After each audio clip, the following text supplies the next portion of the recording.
Хочу также отметить, что крайне важно сегодня вспомнить про систему международного права, и суверенитет во внешней политике имеет тоже особое значение в этом контексте. Сегодня Соединенные Штаты Америки, к сожалению, приложили все усилия для того, чтобы произошла деградация системы международного права, и необходимо эту ситуацию исправлять.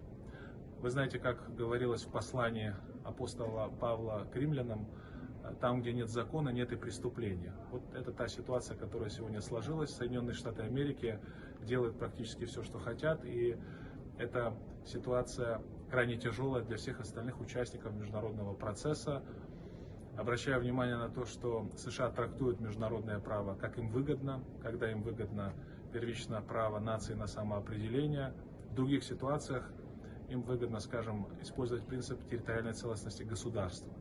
США также трактуют и используют силу, когда им угодно, трактуют прошлое, историю, трактуют настоящее, трактуют будущее, то есть навязывают модели развития, которые являются чужими для других стран. Поэтому все мы вместе, объединившись, я уверен, сможем исправить эту ситуацию, сформировать справедливый многополярный мир и реформировать систему международного права.